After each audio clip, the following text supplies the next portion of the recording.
lagi di ngos-ngosan ngopini santai bareng Mbak Yus.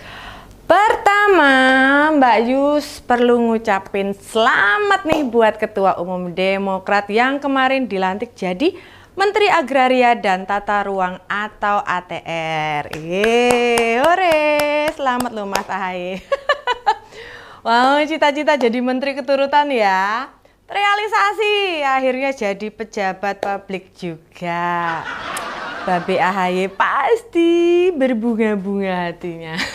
Nggak nyangka Pak Jokowi mau berbaik hati menarik ikut dalam kabinet.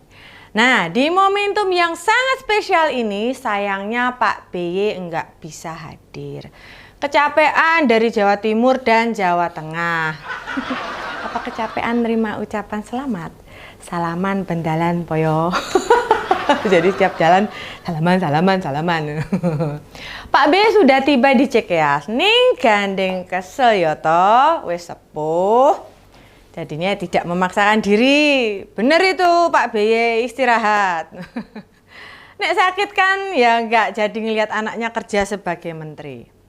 Dilantiknya kakak Ibas ini apakah jadi bukti keberhasilan Ahaye sebagai pimpinan Partai Demokrat? Walah. Mbak Yusi nembe ngerti, seorang ketua umum bila ingin dianggap berhasil memimpin, utamanya melewati pemilu, maka indikatornya itu ada dua. Pertama, apakah jumlah kursi partai itu meningkat atau tidak? Dan yang kedua, apakah ada kadernya yang jadi menteri? Nah, bila mengacu pada indikator ini, maka Demokrat bisa dinilai berhasil. Congratulations. Pasti sebagian ngoser mikir yo, kok sing dikejar kekuasaan, bukan memperjuangkan rakyat. Nah, masalahnya upaya memperjuangkan rakyat kan ya harus dengan cara berkuasa para ngoser. Harus terlibat dalam pemerintahan. Enggak yo, angel pesti.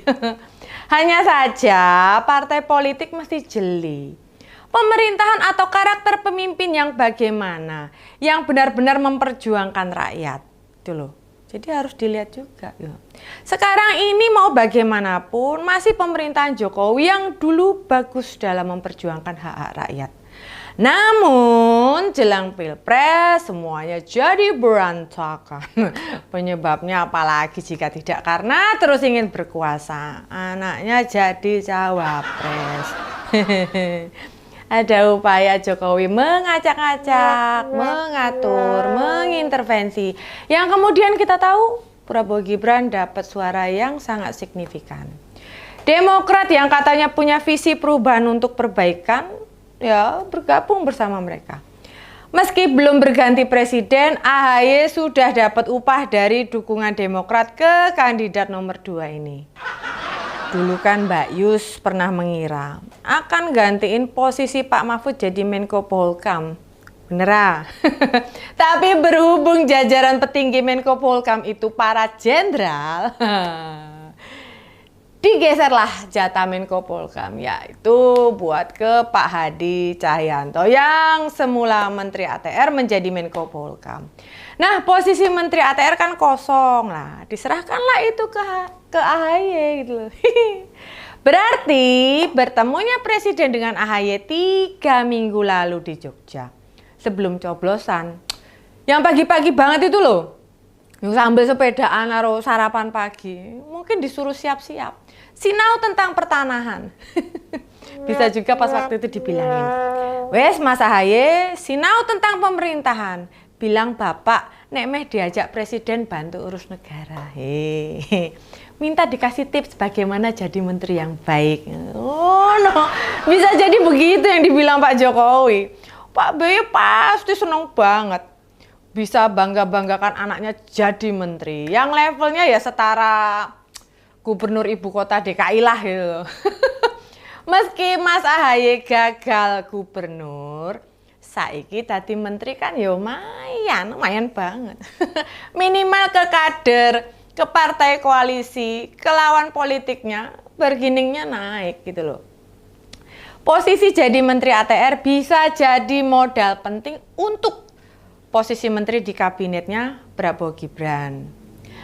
Mbak Yus hanya pesan nih Mas AHY, menterinya Pak Jokowi itu nggak boleh punya visi sendiri, nggak bisa punya arah sendiri, mesti ngikut apa yang jadi arahan presiden. Menteri ATR itu walaupun terkesan nggak banyak dilihat orang, tapi banyak dibutuhkan rakyat kecil loh. Tenan gue Mas, kenapa? Mbak Yus terangin. Soalnya dulu sampai berakhirnya Bapak AHY jadi presiden, ngurus sertifikat wih rumit ya setengah modiar. Setengah mati nih nggak ngerti. Jangankan urus KPR atau balik nama. Lah wong ngurus SHGB ke SHM saja bisa berbulan-bulan. Mesti ke notaris. Biayanya jutaan. Nah, sekarang kan meng-SHM kan sertifikat dari HGB hanya 50.000. Dan sebulan rampung. Tur, awake dhewe bisa ngurus dhewe. Kita bisa ngurus sendiri gitu loh. Mbak Yus jujur wae ragu dan nggak yakin apakah kinerja Mas AHY bisa sebaik Pak Marsikal Purnawirawan Hadi Cahyanto. Maksudnya gini loh, mau bagaimanapun kepemimpinan Pak Hadi yang sudah bintang 4 setara mantan Panglima TNI, anak buahnya yaudah rawani gitu loh. Bagaimana diganti oleh Mayor Purnawirawan Agus Harimurti Yudhoyono dengan pangkat terakhir aja Mayor. Kita semua tahu nek melu Prabowo sekelas Mayor Teddy baru jadi ajudan dan pengawal. Nek di tingkat teritori Mayor itu di bawahnya Komandan Komando Rayon Militer atau Koramil. Padahal kita tahu kedudukannya itu setingkat kecamatan. Susah kita tidak mempersepsikan begitu. Sementara si Mayor Teddy lagi lagi viral-viralnya. Apalagi yang kemarin barusan aja yang dorong-dorong Pak Dokter yang notabene mayornya lagi pangkatnya lebih tinggi dari dia ya kan. Dan Mayor AHY malah jadi menteri. Ya mungkin ini beda nasib antara anak presiden dengan anak orang biasa saja. Kita tahu anak beberapa presiden mendapat keistimewaan begitu, privilege. Kaisang misalnya, baru 2 hari masuk partai langsung bisa menjabat ketua umum. Cek saja ketua umum partai lain, adakah yang sesingkat Kaisang? Ora ono. Syaratnya abot besti, kudu anaknya presiden. Mas Anas Urbaningrum yang menginisiasi PKN saja butuh beberapa waktu untuk jadi ketua umum PKN. Mbak Puan loh, sampai sekarang ya belum bisa jadi ketua umum PDIP.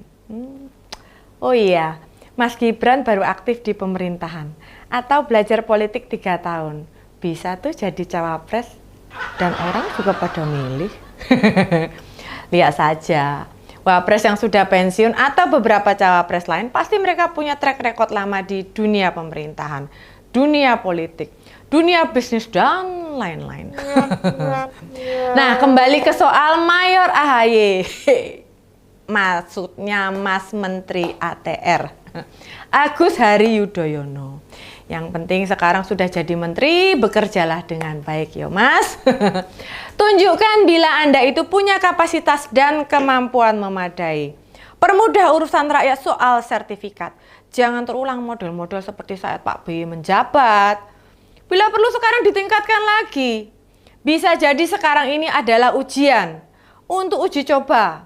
Nek layak ya bisa jadi menteri waktu Prabowo Gibran berkuasa. Nah, sayangnya naiknya Mas AHY jadi menteri tidak seiring dengan perolehan suara Demokrat di parlemen berdasarkan quick count.